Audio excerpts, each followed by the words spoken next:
Class ninth देख रहे हैं। इंफॉर्मेशन टेक्नोलॉजी है ये। Employability skills 402। यूनिट 3 देख रहे हैं, ICT skills. Communication and networking. हम इंटरनेट के बारे में जानेंगे आज, और इससे रिलेटेड कुछ शब्दों का भी ज्ञान लेंगे। पहले ध्यान रखिएगा कि इंटरनेट जो है, जब भी लिखा जाएगा इसमें आई कैपिटल आता है। इंटरनेट, ये शब्द क्या है? इंटर एक अलग कर लीजिए और नेट अलग कर लीजिए। इंटर मतलब आपस में, और नेट मतलब ये है, इसको आप थोड़ा सा और जोड़ लीजिए, वर्क कर दीजिए, इंटरनेटवर्क, या आईएनजी लगा दीजिए, तो ये हो गया इंटरनेटवर्किंग। तो इसका तात्पर्य क्या हुआ? सैकड़ों कंप्यूटर हैं पूरे विश्व में, वो एक नेटवर्क बना रहे हैं, आपस में कनेक्टेड है, और कनेक्टेड है किसी तरीके से। उससे हो ये रहा है कि आप यहां बैठे हैं, मैं यहां बैठा हूं, और ये सिस्टम मान लीजिए आप अमेरिका में है, मैं इंडिया में हूं, और ये जो सिस्टम है हो सकता है कहीं कैरेबियन में है, ट्रिनिडाड एंड टोबैगो में है। यहां पर कुछ फाइल्स रखी हैं, और ये फाइल रिलेटेड है किसी इंफॉर्मेशन से। जैसे मान लीजिए आप जानना चाहते हैं कि प्लांट्स के बारे में। इंटरनेट के जरिए अमेरिका का आदमी, इंडिया का आदमी एक ब्राउजर खोलेगा, उसके पास एक एप्लीकेशन होगी, उसे ब्राउजर कहते हैं, वेब ब्राउजर, और वो एड्रेस टाइप करेगा जो इस सिस्टम का एड्रेस होगा। अभी बताऊंगा वो एड्रेस कैसे होता है। यहां पर भी वही आदमी, दूसरा आदमी, जैसे आप और मैं की बात हो रही है, तो वो एड्रेस टाइप करेगा सेम। जैसे एड्रेस है, कोई भी एड्रेस ले सकते हैं, www.plants.com मान लेते हैं, एग्जाम्पल ले रहे हैं। दोनों यहां टाइप करते हैं, और यहां जो पेजेस रखे हुए, यहां जो इंफॉर्मेशन रखी है, वो इस ब्राउजर के जरिए, ये जो ब्राउजर एक प्रोग्राम है, यहां पर भी ये भी ब्राउजर खोलेंगे, ये कोई भी ब्राउजर खोल सकते हैं। ब्राउजर बहुत सारे अभी हमारे पास अवेलेबल है, गूगल क्रोम है, फायरफॉक्स है, तमाम तरीके के अभी डिस्कस करेंगे। तो ये जो इन्फॉर्मेशन यहां उठ के यहां चली आएगी, वो जो चीज यहां देख रहे हैं वही यहां देख रहे हैं। कोई यहां पर केन्या में बैठा होगा तो वो भी ये इन्फॉर्मेशन देख रहा होगा, केवल इसके जरिए। ये तरीका है इंटरनेट पे बात करने का, इंटरनेट पे डेटा लेने का, और इंफॉर्मेशन इधर से उधर जानने का। तो ये जो वेब पेज रखा हुआ है, कहीं भी रखा हो सकता है, और इंटरनेट के जरिए, इंटरनेटवर्किंग के जरिए, इंटरनेटवर्क के जरिए ये इंफॉर्मेशन का आदान प्रदान हो रहा है, या इंफॉर्मेशन ली जा रही है, जानकारी ली जा रही है। जब आप इंटरनेट से कनेक्ट हो जाते हैं तो कहा जाता है कि आप ऑनलाइन है, ऑनलाइन है। आपके दोस्तों ने कहा होगा, अरे यार व्हाट्सएप क्यों बंद कर रखा है यार, ऑनलाइन आ जाओ। चलो, तो ऑनलाइन आ जाओ का मतलब क्या होता है कि आप डेटा ऑन कर रहे हैं। डेटा आजकल क्या कहते हैं? डेटा मतलब इंटरनेट। बेसिकली डेटा और इंटरनेट एक दोनों एक शब्द बन गए हैं आजकल। अब इसको मान के चलिए कि ये यहां से इंफॉर्मेशन ले ली। अब इस आदमी को तो पता ही नहीं है कहां पर है, इसको भी नहीं पता कहां पर है, ये कहीं भी हो सकता है। तो हर आदमी किसी न किसी एक लिंक से, किसी न किसी एड्रेस से इंफॉर्मेशन पा रहा है। तो अपने सिस्टम पे ही पा रहा है। उसे पता नहीं कि जैसे उसको प्लांट पता करना है तो वो plant.com करेगा, उसको ऑनलाइन शॉपिंग करनी है तो वो अमेजन करेगा। अब अमेजन.com कहां पर है, उसके पेजेस कहां है, किसी को नहीं पता। मेक माई ट्रिप करेगा, कहीं आना जाना है तो वो एक ही सिस्टम में ये सब कर रहा है, और ये सारी चीजें उसको यहां का सिस्टम से प्लांट मिल जा रहा है, यहां से आपको अमेजन मिल जा रहा है, यहां से इसको एमएमटी मिल जा रहा है। तो बेसिकली इस आदमी के लिए क्या हुआ? इंटरनेट क्या हुआ? एक बहुत बड़ा वेयर हाउस हो गया। वेयर हाउस का मतलब क्या हुआ? भंडार, भंडार, है ना। तो बेसिकली इंटरनेट एक बहुत बड़ा वेयर हाउस है, एक लाइब्रेरी कह सकते हैं आप इसको। और ये जो लाइब्रेरी है, और ये जो बहुत बड़ा वेयर हाउस है, भंडार है, चीजें जहां पर स्टोर्ड है, इसी को हम www यानी कि वर्ल्ड वाइड वेब कहते हैं। World wide web, www। अब आप मुझे बताएंगे कि इंटरनेट के जनक कौन थे? इंटरनेट की खोज किसने की थी, शुरुआत किसने की थी? एक साहब है, और बेसिकली आपको ये समझना है कि ये जो मैं बता रहा हूं ये वेबसाइट्स हैं। ये जो इन्होंने www.plans.com मैंने एग्जाम्पल लिया, www.amazon.com, www.makemytrip.com, तो इसमें जो www शुरुआत में आता है ये वर्ल्ड वाइड वेब है, मतलब वर्ल्ड मतलब पूरा विश्व, वाइड मतलब पूरे विश्व में फैला हुआ, वेब मतलब है जाला, जाला मतलब है नेटवर्क, ठीक। www. अब आगे जो भी नाम होगा यहां पर होगा, जो भी इंफॉर्मेशन आप लेना चाहेंगे, चाहे बैंकिंग करना चाहें, चाहे कहीं आना जाना चाहें, चाहे कुछ देखना चाहें, और .com, ये जो कॉम है ये डोमेन है, कमर्शियल है। .in कर देंगे तो ये इंडिया के लिए हो जाएगा, .gov.in, .nic.in, इस तरीके से आता है, राइट। तो चाहे आप चीजें खरीदना चाहें, पिक्चर देखना चाहें, किताबें पढ़ना चाहें, नई चीजें जानना चाहें, या अपने आप को एजुकेट करना चाहें, नई चीजें सीखना चाहें, और आगे की पढ़ाई करनी है, नए कॉलेज आपको खोजने हैं, वो सारे आप ये काम कर सकते हैं इस पे।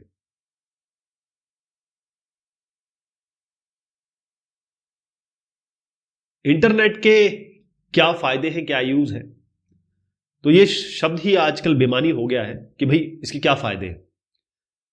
नो लिमिट, जब पहली बार मोबाइल आया था तब हमने सोचा था अरे इससे बात कैसे हो रही है। अब हम लोग ये भी नहीं सोचते हैं कि इस मोबाइल पे डेटा इतने आसानी से कैसे आ जाता है, सारे काम हम स्मार्टफोन पे कैसे कर लेते हैं। कोई सोच भी नहीं सकता कि मोबाइल पे, पहले इंटरनेट पे ही मुश्किल से डेटा आता था, एक घंटे का 100 रुपए लिया जाता था काम करने का, और बहुत कम kbps में स्पीड आती थी उसकी। लेकिन आज कोई लिमिट नहीं है, इंटरनेट की कोई लिमिट नहीं है, हर चीज इंटरनेट पे है, हर चीज डेटा पे है। आपको कोई भी काम करना है, मतलब सारे काम तो ऑफ कोर्स नहीं, लेकिन जो भी आप सोच सकते हैं, है ना, जो इंटरनेट पे पॉसिबल है वो सारे काम आप इसमें कर सकते हैं। तो एक एक करके देखते हैं। पहली चीज है इसमें सर्चिंग इंफॉर्मेशन। पहले जमाने में जब शुरुआत हुई थी तो अल्टा विस्टा ऐसे करके कई वेबसाइट्स थी, या कहें सर्च इंजन था। फिर गूगल आया, गूगल ने इंटरनेट को, वेब को रेवोल्यूशनाइज कर दिया। रेवोल्यूशनाइज मतलब जैसे क्रांति होती है ना, तो गूगल और गूगल प्रोडक्ट्स ने क्रांति कर दी है, ठीक है। तो आपको करना क्या है, केवल गूगल पे अपनी जो भी आपको लगता है कि मुझे ये सर्च करना है वो आप डाल दीजिए और वो उसे ढूंढ के ले आएगा, है ना। उसके पीछे बड़ा जबरदस्त एल्गोरिथम है, गूगल के पीछे सर्चिंग है, इंडेक्सिंग है और क्रॉलिंग एल्गोरिथम है, और वो आपको वो इंफॉर्मेशन बिल्कुल सटीक तरीके से दे देगा। और हमेशा जो इस गूगल पे सर्च करने के बाद 2-3 जो लिंक आती है शुरुआत में, वहीं से आपका काम बन जाता है। तो ये सर्चिंग के लिए है, कोई भी चीज सर्च करनी है।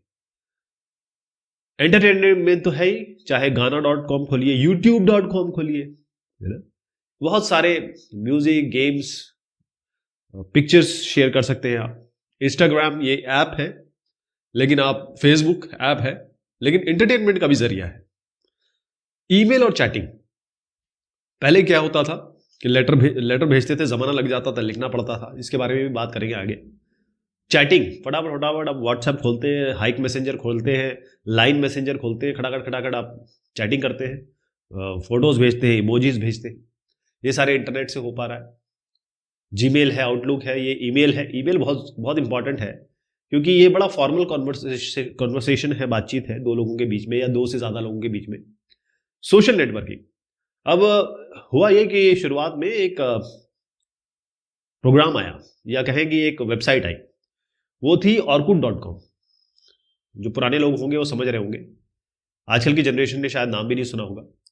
अब जब ये आया तो लोग पागल हो गए, ये जाते थे यहाँ पर अपने दोस्तों को ढूंढते थे, अपनी महिलाएं मित्र बनाते थे, बहुत सारे काम इसमें होते थे।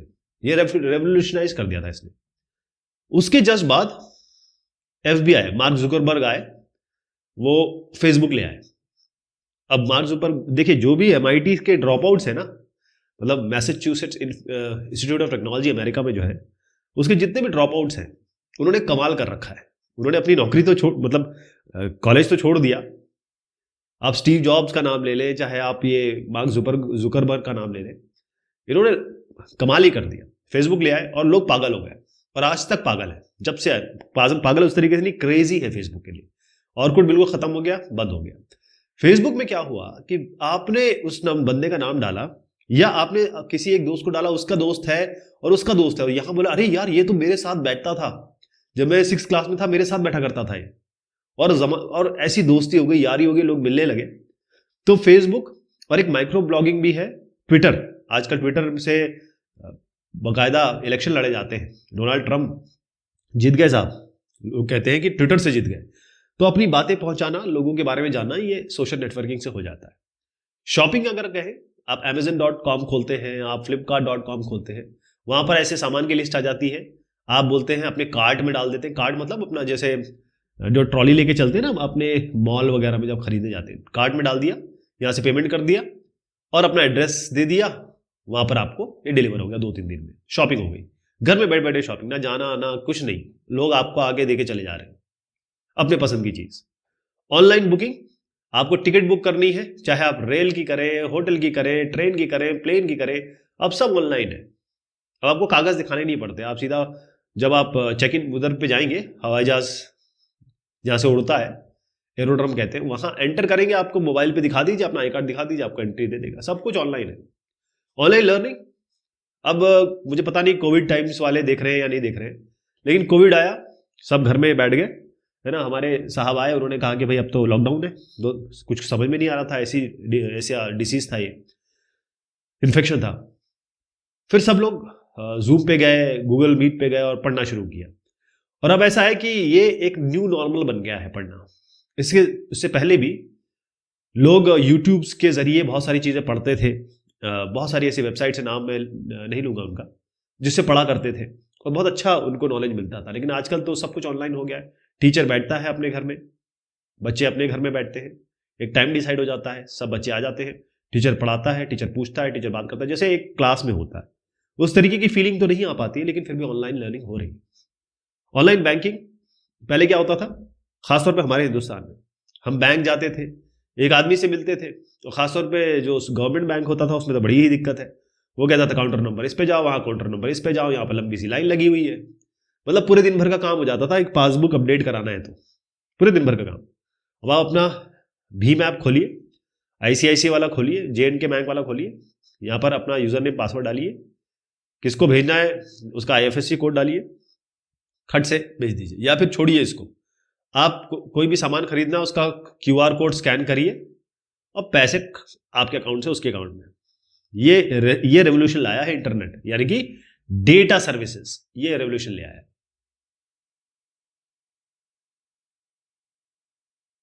डेटा कैसे पाएंगे आप? अगर मोबाइल यूज करते हैं, स्मार्टफोन, तो आप क्या करते हैं, यहां पर एक डेटा का इस तरीके से ऑप्शन होता है, उसको ऑन कर देते तो डेटा आने लगता है।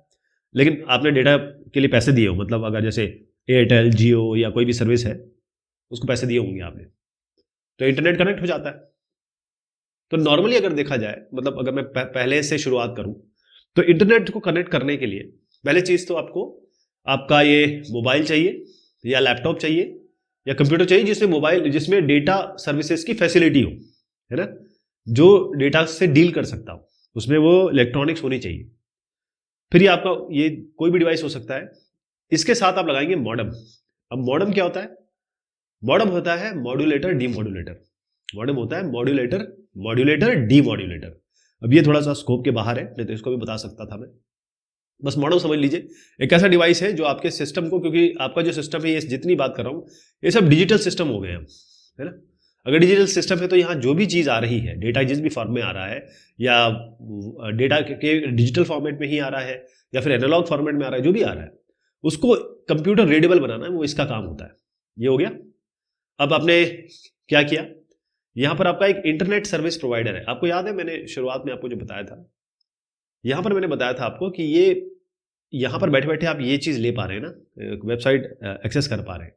ये जो वेबसाइट एक्सेस कर पा रहे हैं, ये कहीं ना कहीं रखी होगी, आराम से आप ले पा रहे हैं। तो ये जो पूरा दायरा है, मान लीजिए ये पूरा दायरा है हिंदुस्तान का, इंडिया का कह लेते हैं, तो यहां पर इंटरनेट सर्विस प्रोवाइडर होगा जो आपको ये इसका एक्सेस देगा।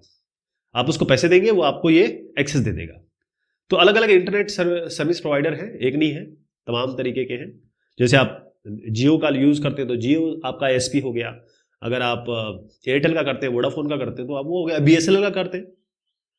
ओके, बेसिकली टेलीफोन कंपनी है जिससे फोन पे बात किया करते थे ना, पहले हम कॉल वगैरह लगा के लिए पैसे दिया करते थे कि भाई हमको रिचार्ज करा दो, ₹300 का रिचार्ज करा दो 1 महीने के लिए, ₹200 का रिचार्ज करा दो डेटा के लिए 1 GB के लिए। तो ये ISP होना चाहिए, वो ISP से कनेक्टिविटी होनी चाहिए आपकी। और ये जो कनेक्टिविटी है पहले ज़माने में वायर से हुआ करती थी, आज भी है, लेकिन अब सब वायरलेस हो गया है और ख़ासतौर पे फाइबर पे आ गया है। फाइबर जो है वायरलेस से ज़्यादा आपको स्पीड देता है और बैंडविड्थ देता है। अब स्पीड बैंडविड्थ क्या है अभी बात करेंगे। तो इसको ज़रा दिखा दूं मैं आपको, करते कैसे हैं आप। सबसे शुरुआती तौर पे आपको वो डिवाइस चाहिए, कंप्यूटर, लैपटॉप या स्मार्टफोन। यहाँ एक मॉडेम होगा और अगर टेलीफोन है आपके पास, वैसे आजकल कोई टेलीफोन यूज़ नहीं करता, सबके पास मोबाइल है, तो इसको छोड़ दीजिए। यहां से आपको ISP से कनेक्शन लेना पड़ेगा और वो ये कनेक्टिविटी दिखा रहा है, ये वाला, वहीं से आपका डेटा आएगा। डेटा कुछ नहीं होता, बिट्स होते हैं, बिट्स बाइट्स ही तो होते हैं। तो दो तरीके के कनेक्शन हो सकते हैं। एक तो वायर्ड कनेक्शन है। इसका मतलब क्या है कि इसमें आपको वायरें दिखाई देंगी, बस सीधी सी बात है, ये वायर दिखाई देंगे। और वायर क्या होते हैं, जो कॉपर वायर है, एल्यूमिनियम वायर है, जिस तरीके से हम घर में देखते हैं ना वायर, अगर हम इस्त्री कर रहे होते हैं, प्रेस कर रहे होते हैं, तो हमको लगाना पड़ता है प्लग। तो जो प्लग लगाते हैं एक वायर आता है, उधर से ही आपकी इलेक्ट्रिसिटी आती है, तो आपका हीट जो आयरन है प्रेस गर्म होता है। तो वायर्ड कनेक्शन है एक तरीके से। उसी तरीके से ये भी, यहाँ भी वायर्ड कनेक्शन है। तो यहाँ पर इंटरनेट आप पा रहे हैं और साथ में आपने वायर लगाए हुए हैं इस तरीके से, और इस वायर से डेटा आ रहा है। ये हो गया। वायरलेस कनेक्शन का मतलब ये है कि वायर नहीं दिखाई देंगे बस, और वायर नहीं दिखाई दे रहे तो फिर डेटा कैसे। आप कहेंगे देखिए ये जो वायर थे, इससे तो मैं समझ पा रहा हूँ कि बिट्स जा रहे हैं 11011, ये बिट्स जा रहे हैं और आपके फ़ोन पे या मोबाइल पे या फिर स्मार्टफोन पे, लैपटॉप पे आ रहे हैं, जहाँ से भी आपने कनेक्शन लिया है। ये तो आप समझ रहे हैं वायर से आ रहा है। अब हवा से कैसे आता है? हवा से आता है क्योंकि हवा जो है, या फिर आप जब वायरलेस कम्युनिकेशन करते हैं तो यहाँ पर एक और दूसरी डिवाइस, ये आपस में इलेक्ट्रोमैग्नेटिक वेव्स के साथ कम्युनिकेशन करती है। और आप जानते हैं इलेक्ट्रोमैग्नेटिक वेव्स में एनर्जी होती है, और इसी का उपयोग करते हैं यहाँ से डेटा भेजने में। डेटा जाता है इसमें, और डेटा क्योंकि वायरलेस में तमाम चीज़ें हैं, इसलिए हमेशा वायर्ड में ज़्यादा स्पीड मिलती है। जैसे मैंने आपको बताया कि आजकल फाइबर है, और फाइबर जो कनेक्शन है इसमें ये जो वायर होती है ग्लास की वायर होती है, और इसमें टोटल इंटरनल रिफ्लेक्शन का सिद्धांत यूज होता है। मतलब ऐसी लाइट जाती है और यूं करके, और ये जो लाइट जा रही है ये डेटा जा रहा है बेसिकली। तो बड़ी अच्छी स्पीड है। आप देखिएगा, आप सब BSNL भी फाइबर दे रहा है, जियो भी फाइबर दे रहा है, सब फाइबर दे रहे हैं। तो ये कनेक्शन है। एक में इनका सीधा अगर एक लाइन में अंतर समझे तो एक में वायर लगा हुआ है, एक में वायर नहीं लगा हुआ है। बैंडविड्थ क्या हुआ? बैंडविड्थ की अगर डेफिनेशन बताऊं तो amount of data that can be transmitted over a network in a certain amount of time. इसको समझिए, मतलब एक मैं पाइप से एग्जांपल लेता हूं आपका। ये पाइप है, इससे कितना पानी जा रहा है यहां पर, मान लीजिए 1 मिनट में कितना पानी जा रहा है ना, 1 मिनट में। इसी पाइप को, ये जो एग्जांपल है वो आप देख ही रहे हैं यहाँ पे। अगर हमारा ये बैंडविड्थ छोटा हो जाएगा ना, देखिएगा जैसे छोटा होगा यहां से एक चीज हट जाती है, मतलब ये वीडियो कॉलिंग नहीं हो पाएगी। जैसी बैंडविड्थ कम हो गई वीडियो कॉलिंग नहीं हो पाएगी, या फिर जो भी ऐसी जिसको बैंडविड्थ ज़्यादा चाहिए वो नहीं मिल पाएगा। तो आपने देखा ये मैंने एक पाइप बनाया। अब यहाँ से अगर पानी बह रहा है, कितना पानी मिलेगा आपको? मान लीजिए आपको 2 लीटर पानी मिलता है 1 मिनट में। मैं इसको कर देता हूँ अब थोड़ा छोटा। आप देख रहे हैं, आपको खुद ही समझ में आ जाएगा। इतना छोटा पाइप है तो 1 मिनट में कितना आएगा? हो सकता है आधा लीटर आए। और इसी को मैं बढ़ा देता हूं, इतना कर देता हूं। अब आप सोचिए कितना आएगा आपको। अगर यहां से पानी आ रहा है तो 1 मिनट में कितना आएगा? 10 लीटर आ जाएगा साहब। तो ये बैंडविड्थ को इसी तरीके से समझ लीजिए कि कितना डेटा, कितना इंफॉर्मेशन जा रहा है एक नेटवर्क में और किसी एक स्टिपुलेटेड टाइम में। तो जैसे थिकनेस बढ़ाएंगे, यानी जितना आप इसको बैंडविड्थ को थिक करेंगे, बड़ी करेंगे, उतना पानी आएगा, उतना डेटा आएगा। तो कहते हैं ना कि भाई यार इसकी बैंडविड्थ कितनी है? अरे बहुत कम बैंडविड्थ है यार, थोड़ा बैंडविड्थ बढ़ाओ इसकी। तो आपका जितना डेटा आ रहा है वो डिपेंड करता है कि आपको बैंडविड्थ कितनी मिली हुई। क्या होता है कि कई ऐसे फ्रीक्वेंसी रेंज है, ऐसे फ्रीक्वेंसीज रेंज है ये खरीदे जाते हैं बाकायदा, इसका ऑक्शनिंग होती है कि ये फ्रीक्वेंसी पे इतना पैसा, फिर सरकार बेचती है तो लोग खरीदते हैं, मतलब सर्विस प्रोवाइडर खरीदते हैं, फिर इतना उन्होंने खरीद लिया, अब इतना इतना इतना इतना करके वो देते हैं आप लोगों को, इतना दे देंगे इतना दे देंगे, और फिर इस पर बहुत सारी एक टेक्नोलॉजी लगती है, मल्टीप्लेक्सिंग की टेक्नोलॉजी लगती है, तो एक ही डेटा जो है वो बहुत सारे लोग यूज़ कर रहे होते हैं। तो ये जो छोटा छोटा पार्ट आपको मिलता है ना, वो बैंडविड्थ मिलता है। तो आपको कितना बैंडविड्थ मिल रहा है, उसने आपको फ्रीक्वेंसी रेंज कितना दिया हुआ है, वो मेन चीज़ होती है, और डेटा कितना आ रहा है। और इसको हम जो गिनते हैं वो गिनते हैं बिट्स पर सेकेंड। अब ध्यान रखिएगा, मैंने बी को स्मॉल लिखा हुआ है, जहां मैं बिट्स की बात करूंगा, बिट्स कुछ नहीं है, 0 1 ही तो है, यही है 0 1 बिट्स, बाइनरी डिजिट होता है, तो बिट पर सेकेंड। और बिट पर सेकंड से थोड़ा ऊपर आ जाइए, क्योंकि आप जानते हैं कि अगर मैं इन 8 बिट को कंबाइन कर लूं, इसको कंबाइन कर लूं, तो ये क्या बन जाता है, एक बाइट बन जाता है। एक बाइट 8 बिट के बराबर होता है। तो इसी ये एक बिट पर सेकंड हो सकता है या बाइट पर सेकंड हो सकता है। तो यहां पर कैपिटल लिखा जाएगा, ध्यान रखिएगा, बिट पे हम स्मॉल लिखेंगे और बाइट पे हम कैपिटल लिखेंगे, राइट। तो बिट पर सेकंड और बाइट पर सेकंड ये होता है एनालॉग डिवाइसेस के लिए, एनालॉग जिसमें डिजिटल बात नहीं होती, 0 1 1 0 नहीं होता है, बिट कितने जा रहे हैं, बाइट कितने जा रहे हैं। और यहां पर मतलब बिट पर सेकंड, बाइट पर सेकंड, सॉरी, ये जो है ये डिजिटल के लिए है, सॉरी, जब मैं यहाँ डिजिट बता रहा हूं, ये डिजिट है तो ये डिजिट ही होंगे, मतलब बाइनरी से डील कर रहे होंगे। हाँ, अब आप एनालॉग की बात करिए। एनालॉग में क्या होता है, जैसे ये बिट बाइट तो इस तरीके से आता है, आपको इस तरीके से डेटा दिखाए, मतलब इसका अगर मैं ग्राफ बनाने की कोशिश करूं या फिर इसका पल्सेटिंग वे बनाने की कोशिश करूं, लेकिन एनालॉग में इस तरीके से आता है, जो पुराने जमाने में चलता था, आज भी चलता है। तो ये जो है वो हर्ट्ज में नापा जाता है। किसमें? एनालॉग नापा जाता है हर्ट्ज में, बैंडविड्थ, और डिजिटल नापा जाता है बिट पर सेकंड या बाइट पर सेकंड। अब इसको कैसे कैलकुलेट करते हैं, जरा इसको मैं क्लियर कर दूं, अपने पास जगह की लिमिटेशन है। यहां पर आइए, डेटा ट्रांसफर कैसे हो रहा है उसको हम बिट पर सेकंड में नापेंगे। जैसे आपने कहा 1 किलो बिट पर सेकंड, ध्यान रखिएगा स्मॉल लिखा हुआ मैंने, इसका मतलब क्या है, 1 किलो मतलब 1000 बिट जा रही है पर सेकंड। ये क्लियर हो गया। अगर हम कहें कि 1 मेगा बिट पर सेकंड, तो इसका मतलब जा रहा है 1000, यहां ले आइए इसको, kbps, यानी 1000, इस किलो को भी 1000 कर देते, बिट पर सेकंड, मतलब 10 की घात 6, 10 की पावर 6 बिट पर सेकंड हो गया, 1 mbps ये हो गया।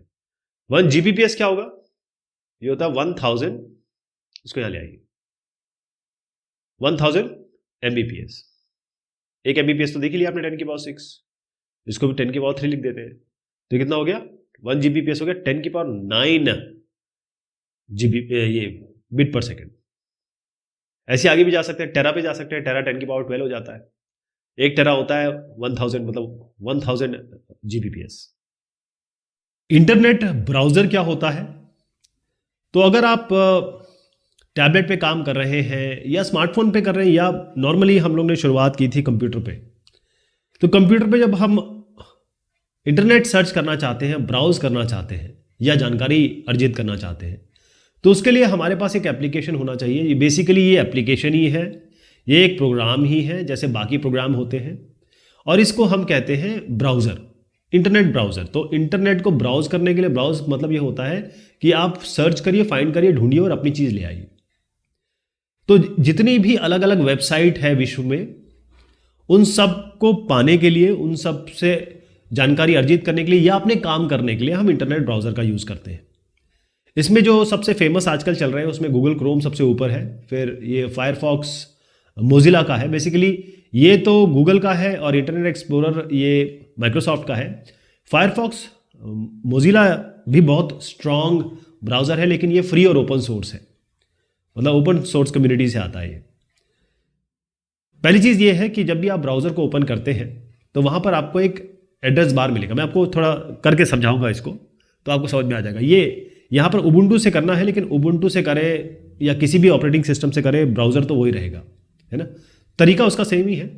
तो मैं आपको ले चलता हूँ, कोशिश करेंगे। यहाँ ये मेरे पास, अच्छा, अलग अलग हो सकते हैं। आप अगर आपके पास, पहले आपको बता दूँ कि अगर आपने विंडोज़ आपके पास है तो इंटरनेट एक्सप्लोरर अपने आप आ जाएगा उसमें, है ना। ये गूगल, ये वाला, अगर आप जैसे मान लीजिए आपके पास स्मार्टफोन है और उसमें एंड्रॉयड है तो आपको गूगल मिल जाएगा अपने आप। कई ऐसे ऐप है या प्रोग्राम है जो आपको डाउनलोड करने पड़ते हैं, इंस्टॉल करने पड़ते हैं। जैसे गूगल, अगर आपका विंडोज़ सिस्टम है तो गूगल क्रोम आपको इंस्टॉल करना पड़ेगा और फायरफॉक्स आपको इंस्टॉल करना पड़ेगा अलग से, ये इसमें इनबिल्ट नहीं आएगा। तो चलिए यहाँ पर ये मेरे पास गूगल क्रोम है, मैं इसको ओपन करता हूँ और जैसे ही हम इसको ओपन करेंगे तो हमारे पास यहाँ पर जो क्लिक कर रहा है, अच्छा क्योंकि मेरे पास गूगल इंस्टॉल्ड है, गूगल क्रोम है, तो ऑलरेडी ये गूगल आ रहा है, ऐसा ज़रूरी नहीं है ना।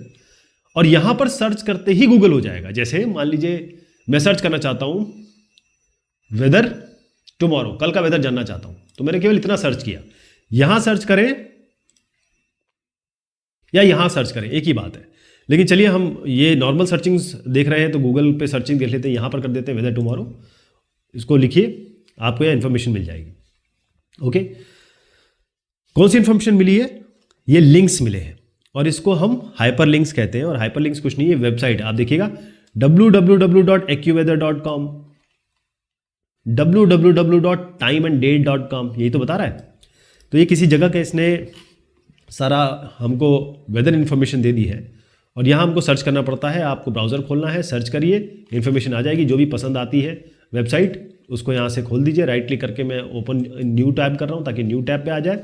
डायरेक्ट क्लिक करेंगे तो यहीं पे आ जाएगी, नए टैब पे ले जाए, क्योंकि एक साथ कई टैब्स पे आप देखना चाहते हैं। तो ये आपकी वेबसाइट आ गई। बेसिकली आपने वेबसाइट ही खोली है, ध्यान रखिएगा, वेबसाइट पे ही गए हैं आप गूगल सर्च करके। तो ये सर्चिंग की तरीका है, चाहे आप उबुंटू में करें चाहे किसी और सर्च इंजन में करें। इसके पीछे ना बहुत ज़बरदस्त एल्गोरिथम है, एक अच्छा सा एल्गोरिथम, इसीलिए गूगल, यूट्यूब और इतना फेमस हो गया है। क्योंकि आप जब सर्च करते हैं तो आपकी जो लिंक्स आती है ना,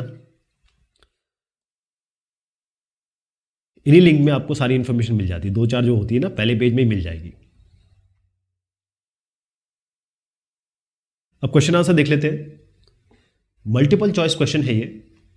तो इसमें है to connect to the internet the computer has to be connected to the, किससे कनेक्टेड होगा? ये तो एक नेटवर्क की बात हो रही है, large area network, internet society, हाँ ऐसा कोई नाम तो है नहीं। इंटरनेट आर्किटेक्चर तो होना ही चाहिए, लेकिन सबसे बड़ी बात है आपको बगैर, कहते हैं ना भूखे पेट भजन ना होए गोपाला, ऐसी ही है। दुनिया पैसे के बगैर नहीं चलती है। आपको इंटरनेट सर्विस प्रोवाइडर से आपको कनेक्ट करना ही पड़ेगा, वो आपको ये सारी सर्विसेज देगा, ये आपको बदले में पैसे लेगा। What is the internet? Internet क्या है? अगर इसका नाम ही देखें तो इंटर नेटवर्किंग, बहुत बड़ा वेब है ये। इंटरनेट बहुत सारे सिस्टम है जो नेटवर्क में कनेक्टेड है। तो इसका उत्तर हम क्या करेंगे? इसको हम सीधा बोलेंगे कलेक्शन ऑफ कंप्यूटर नेटवर्क्स। एक नेटवर्क, 2 नेटवर्क, 4 नेटवर्क, और वो भी आपस में कनेक्टेड है। कहने का मतलब ये सिस्टम्स है, ये एक नेटवर्क है, ये नेटवर्क है एक, ये आपस में कनेक्टेड है। ऐसे बहुत सारे विश्व में नेटवर्क होंगे वो आपस में कनेक्टेड है, इसलिए इसको हम कलेक्शन ऑफ कंप्यूटर नेटवर्क कहते हैं। शॉर्ट आंसर क्वेश्चन में देखेंगे, right a short note on the uses of internet. तो इसको काफ़ी डिटेल में मैंने बताया है आपको जब हम थ्योरी देख रहे थे। तो कोई भी आपको इन्फॉर्मेशन, जानकारी की ज़रूरत हो, आप गूगल पे जाइए या किसी और सर्च इंजन पे जाइए, याहू सर्च पे जाइए और फाइंड आउट कर लीजिए। बिंग भी है, बिंग वो भी माइक्रोसॉफ्ट का है, सर्चिंग इंजन है। शॉपिंग, कोई भी चीज़ खरीदनी है, बेचनी है, आप सीधा उस वेबसाइट पे जाइए, कोई भी नाम हो सकता है, OLX हो सकता है आपका, बहुत सारे हैं। और अगर आपको ख़रीदना है कुछ तो आप जाएंगे अमेज़न पे जाएंगे या फिर फ्लिपकार्ट पे चले जाइए, बहुत सारे ऐसी तमाम तरीके की वेबसाइट्स हैं।